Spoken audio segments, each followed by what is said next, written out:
छात्रों, online class में आपका स्वागत है। इसके पहले हमने जो है प्रथम यूनिट या प्रथम इकाई को जो है समाप्त किया। अब हम चल रहे हैं द्वितीय इकाई या दूसरी यूनिट को शुरू करने। तो आइए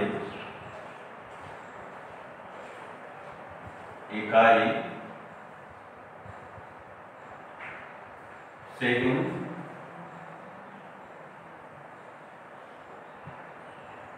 यूनिट सेकंड है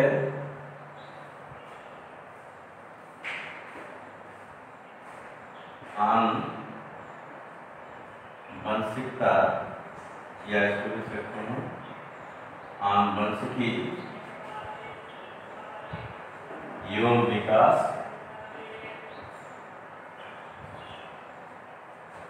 heredity and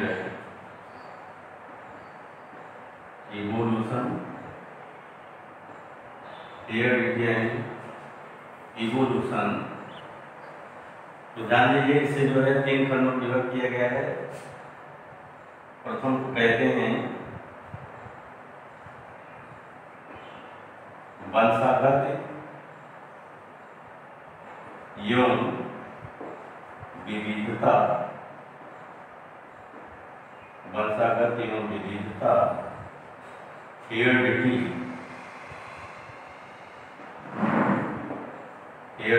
and variations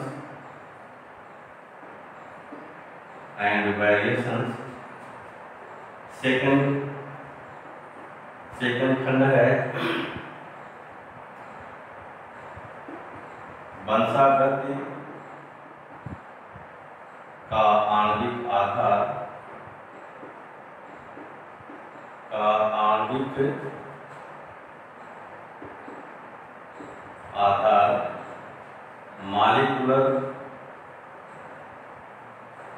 molecular basis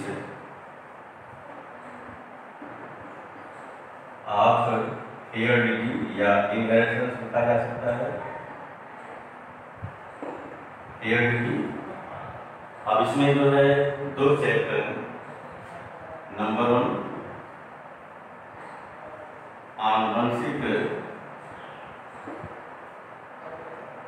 आनुवंशिक पदार्थ की खोज।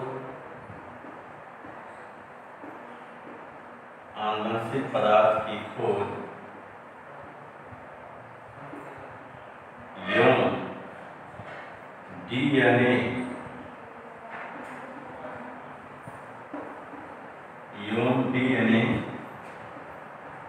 एक आनुवंशिक पदार्थ एवं डीएनए एक आनुवंशिक पदार्थ discovery of genetic material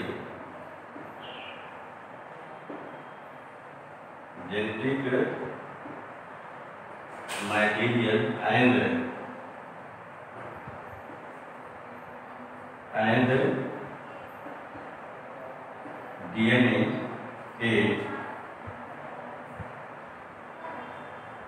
genetic material. दूसरा जीन प्रकटन का नियमन या कह सकते हैं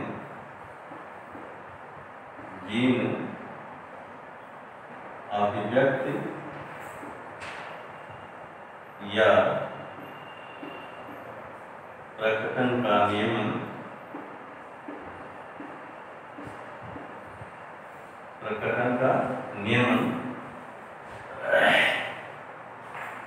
regulation of gene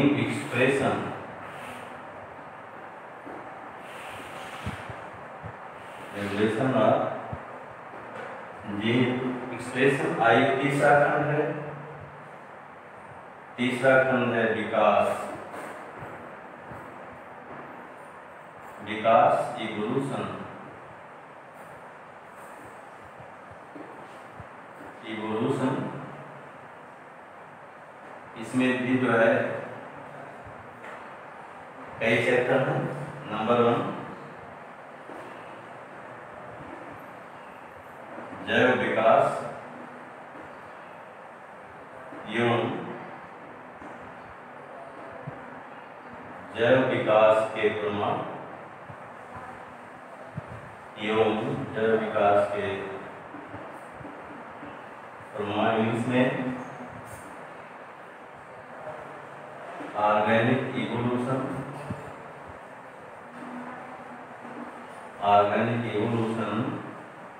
and evidences of organic evolution,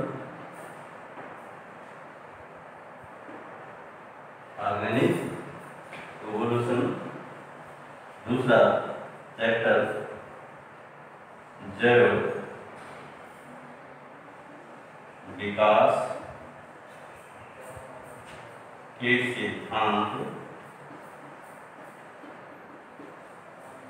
जैव विकास के सिद्धांत, theories of ऑर्गेनिक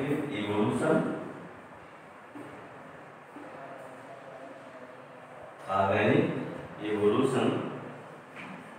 तीसरा चैप्टर है, इसमें विकास की क्रियाविधि,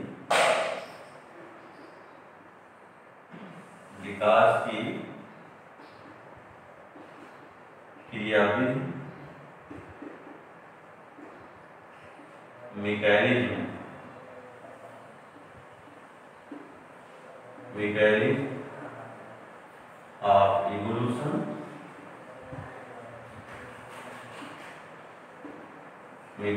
ऑफ इवोल्यूशन, और चौथा जो है मानव का विकास,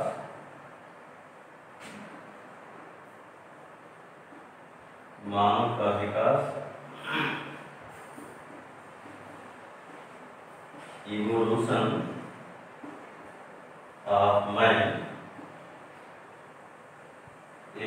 ऑफ मैन, तो छात्रों जो है ये दूसरी इकाई या दूसरी यूनिट में जो है ये आनुवंशिकी एवं विकास है। इसे 3 खंड में विभक्त किया है। पहले प्रथम को वंशागत एवं विविधता, वेरिएशंस, दूसरे को कहते हैं वंशागत का आणविक आधार, मॉलिक्यूलर बेसिस ऑफ हेरिडिटी। इसमें 2 चैप्टर हैं, आनुवंशिक पदार्थ की खोज एवं डीएनए एक आनुवंशिक पदार्थ, discovery of genetic material and DNA एक जेनेटिक मटेरियल। दूसरा है जीन ऑब्जेक्ट या कैपिटल का नियम, रेगुलेशन ऑफ जीन एक्सप्रेशन। तीसरा क्रम है विकास में इसमें 4 चैप्टर हैं। प्रथम है जैव विकास एवं जैव विकास के प्रमाण, organic evolution and evidences of organic evolution. दूसरा जैव विकास के सिद्धांत, थियरीज ऑफ ऑर्गेनिक इवोल्यूशन। और तीसरा जो है जैव विकास की क्रियाविधि, मैकेनिज्म ऑफ इवोल्यूशन। और चौथा जो है मानव का विकास, इवोल्यूशन ऑफ मैन। तो छात्रों अब चल रहे हैं हम प्रथम इकाई जो है क्या कहते हैं, दूसरी यूनिट का जो है प्रथम खंड प्रारंभ करने।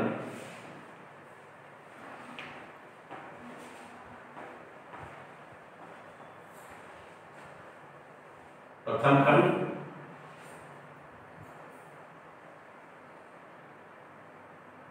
वंशागत एवं विविधता। इसमें आइए हम सर्वप्रथम चलते हैं आनुवंशिक लक्षण या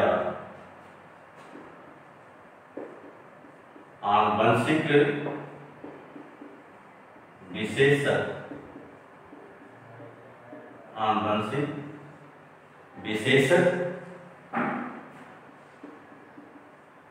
hereditary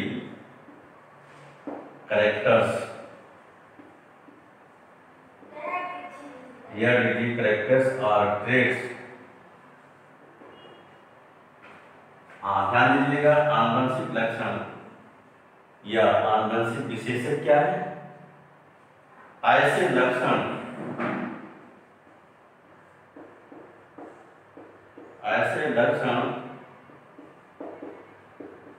जो माता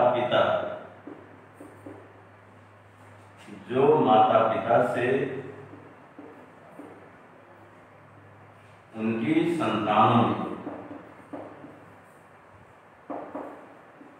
संतानों में पीढ़ी दर पीढ़ी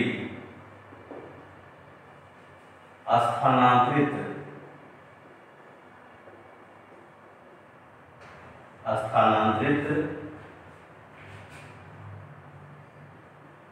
होते रहते हैं या जाते रहते हैं, उन्हें आनुवंशिक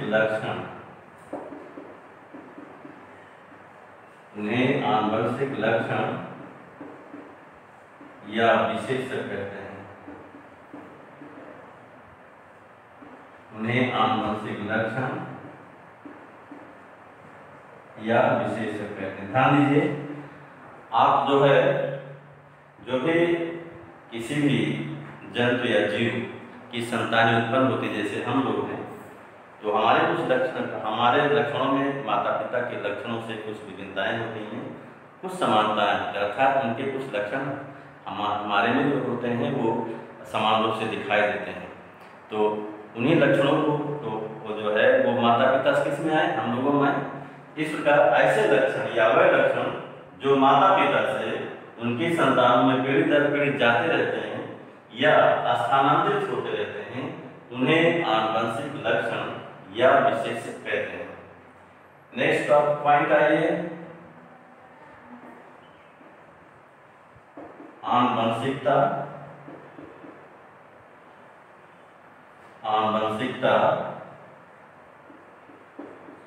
heredity or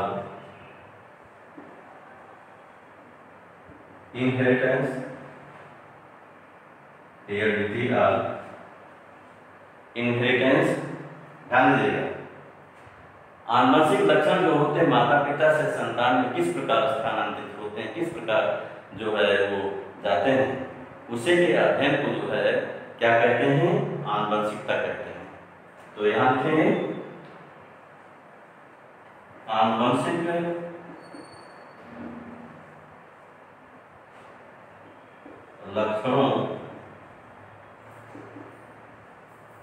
लक्षणों के माता पिता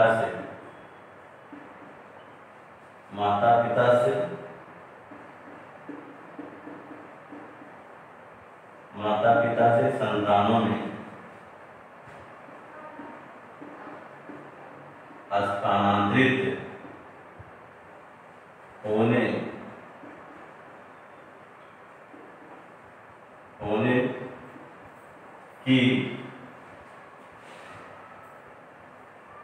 होने की क्रिया के अध्ययन को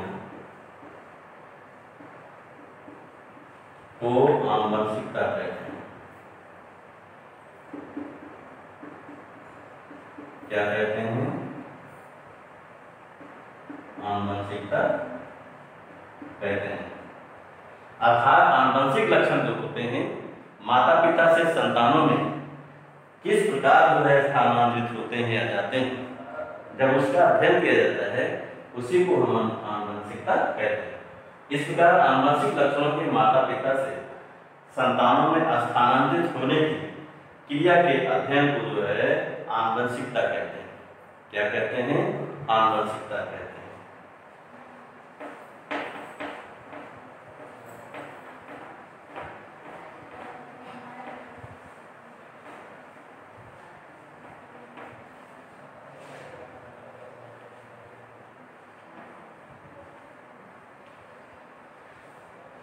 नेक्स्ट आइए,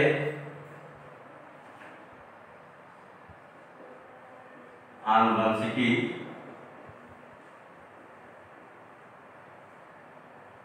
आनुवंशिकी या आनुवंशिक आनुवंशिकी या आनुवंशिक विज्ञान, जेनेटिक्स, आनुवंशिकी या आनुवंशिक विज्ञान, जेनेटिक्स। इसको आनुवंशिक विज्ञान जेनेटिक्स क्या है, ध्यान दीजिएगा। जीव विज्ञान की वो शाखा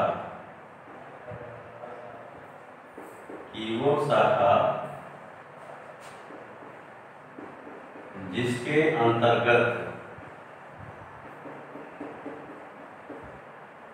अंतर्गत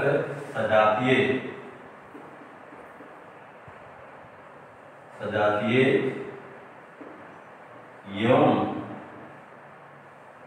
परस्पर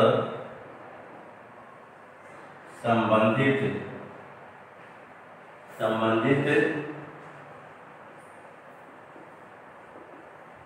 जीवों की आनुवंशिक समानताओं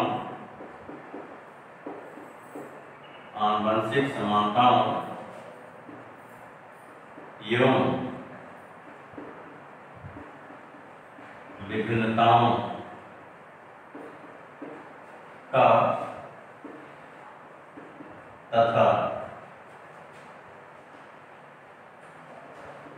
तथा उनकी आनुवंशिकता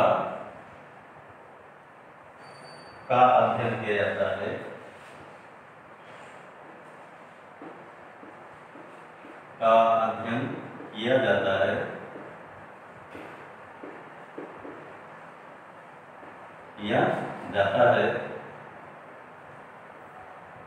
तो उसे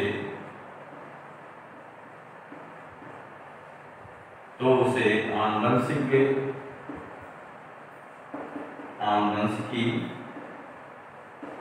या आनुवंशिक विज्ञान कहते हैं।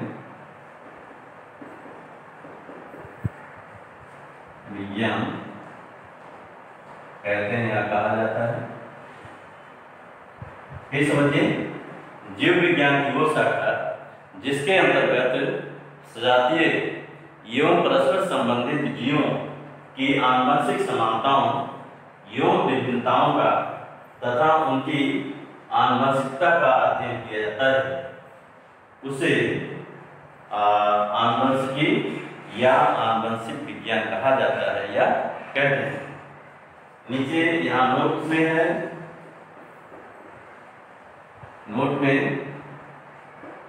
नंबर 1 आनुवंशिकी, इंग्लिश में जेनेटिक्स शब्द का प्रयोग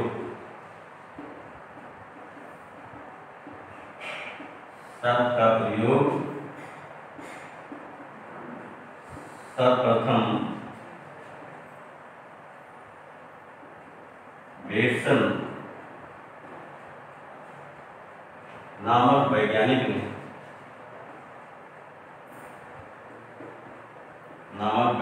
ने 1905 में किया। दूसरा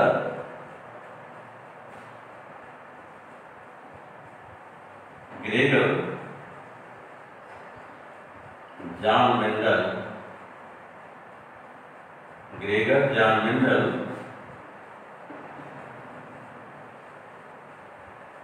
को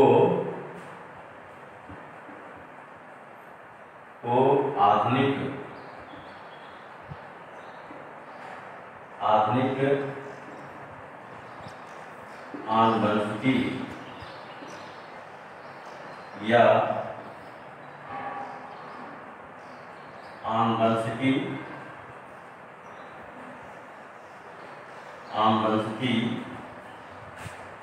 का जनक कहा जाता है, father of modern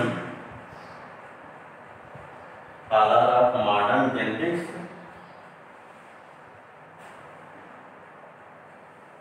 father of modern genetics या जेनेटिक्स कहा जाता है। क्यों? ध्यान दीजिएगा, क्योंकि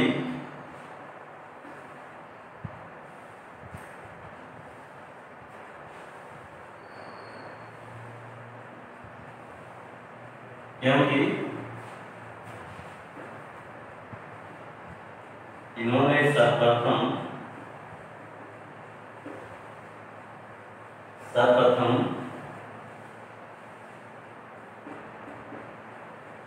आनुवंशिकता से संबंधित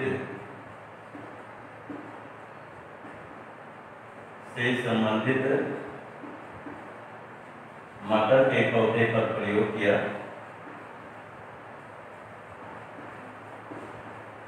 मटर के पौधे पर प्रयोग किया और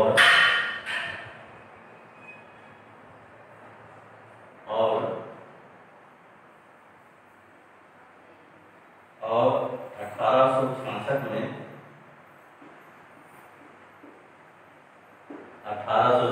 में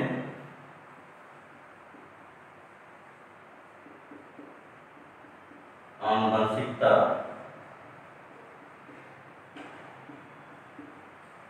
से संबंधित अपने विचार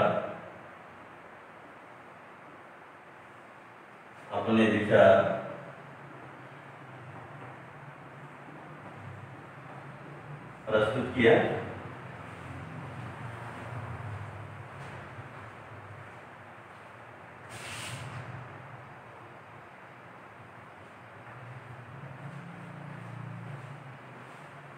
हाँ, ध्यान दीजिएगा। तो आनुवंशिक शब्द का प्रयोग सर्वप्रथम बेटसन ने 1905 में किया और नंबर 2 जो है ग्रेगर जॉन मेंडल को आधुनिक आनुवंशिकी या आनुवंशिकी का जनक, फादर ऑफ मॉडर्न जेनेटिक्स या जेनेटिक्स कहा जाता है, क्योंकि इन्होंने सर्वप्रथम आनुवंशिकता से संबंधित मटर के पौधे पर प्रयोग किया और 1866 में इन्होंने जो है आनुवंशिकता से संबंधित अपना विचार प्रस्तुत किया। अर्थात 1866 में इन्होंने आनुवंशिकता की नींव डाली। इसकी नाम नींव डाली आनुवंशिकता की या आनुवंशिकी की नींव डाली।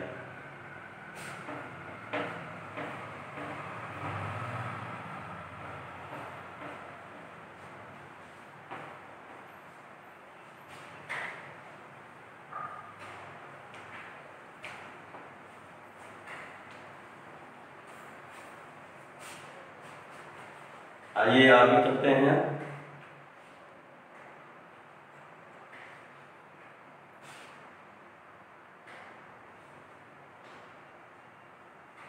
मेंडल का जीवन इतिहास,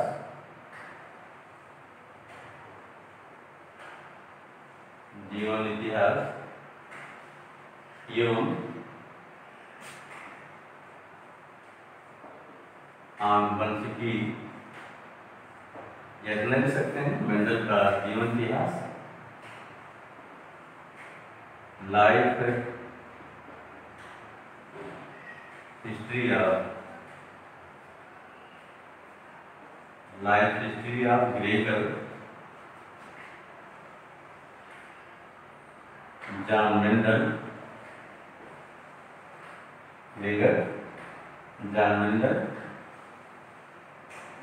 1822 से 1844 तक।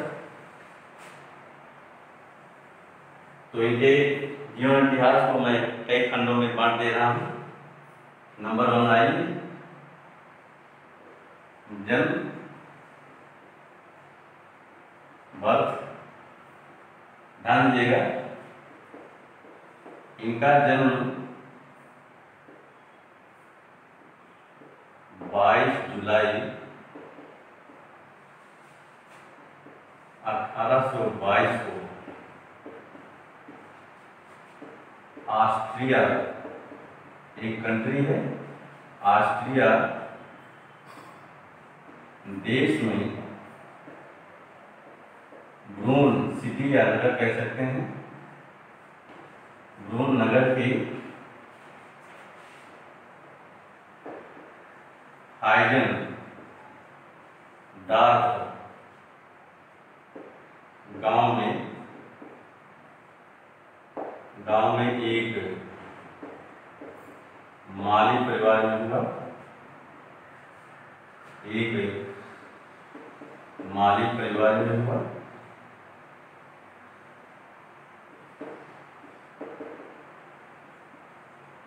ध्यान दीजिएगा,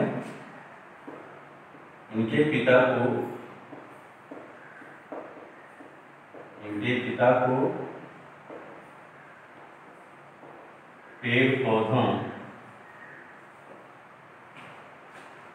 पेड़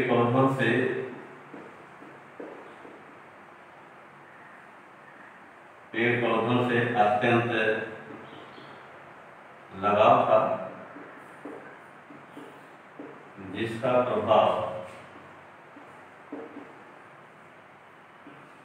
प्रभाव मेंडल के जीवन पर भी पड़ा,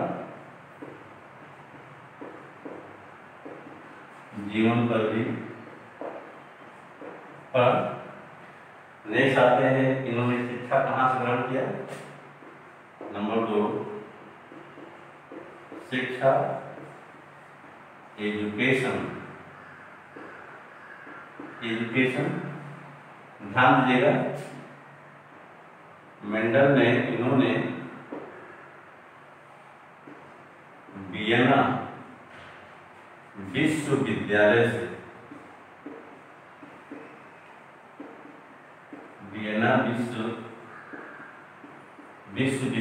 से भौतिक विज्ञान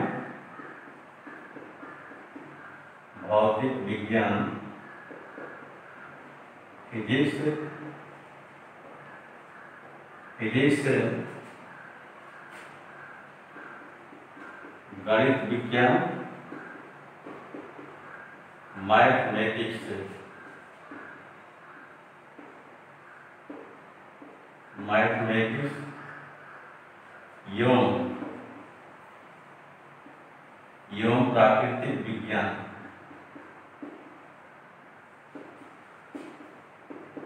एवं प्राकृतिक विज्ञान नेचुरल साइंस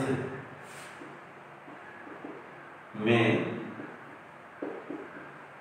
शिक्षण प्राप्त किया।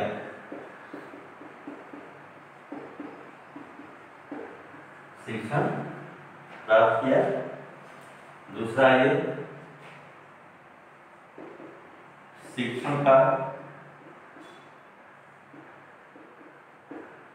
टीचिंग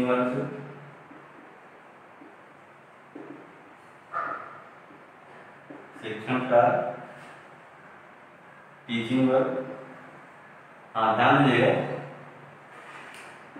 ये जो है 1847 में जो है अगस्टिनियन मठ के पादरी बने तथा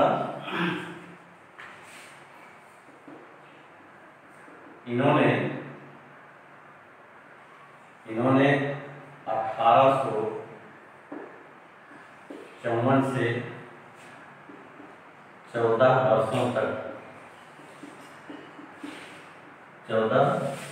वर्षों तक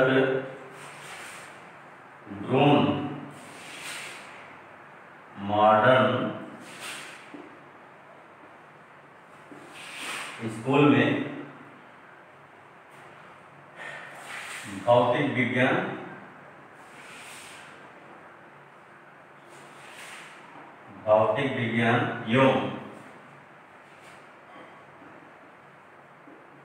प्राकृतिक विज्ञान, प्राकृतिक विज्ञान में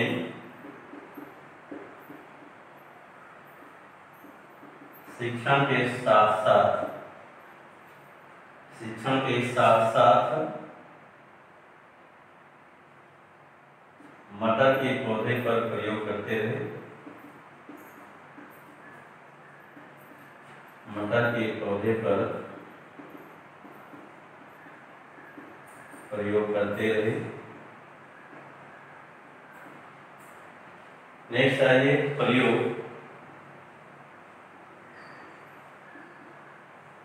एक्सपेरिमेंट।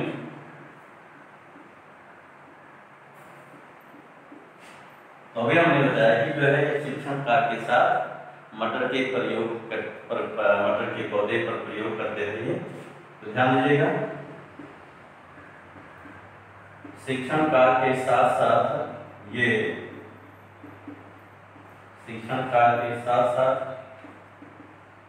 मटर के पौधे पर प्रयोग करते हुए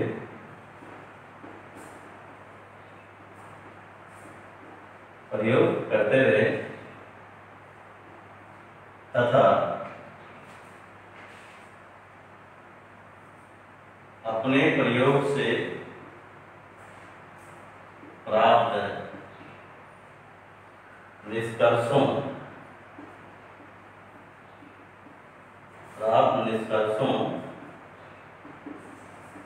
एवं परिणामों को इन्होंने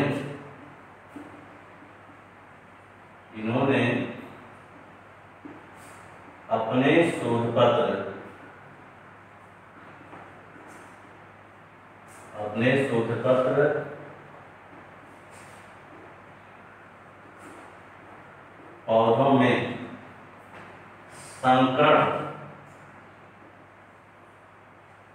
पौधों में संकरण प्रयोग,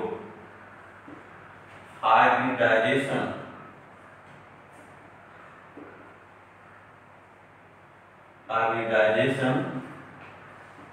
एक्सपेरिमेंट इन प्लांट्स में प्रस्तुत किया, में वर्णन किया तथा इस शोध पत्र को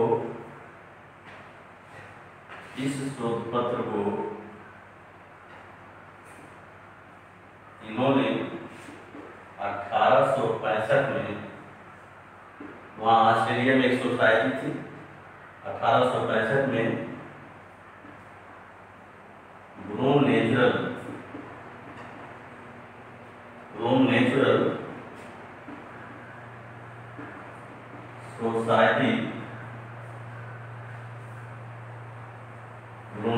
सोसाइटी के सम्मुख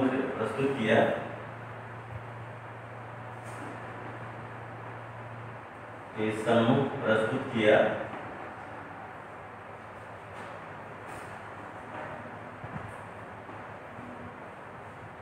जिससे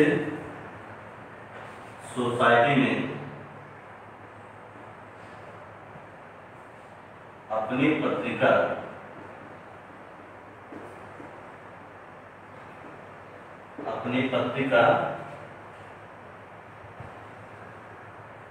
पत्रिका the annual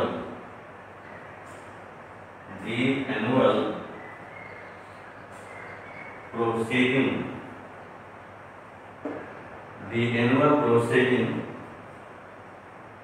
of natural history society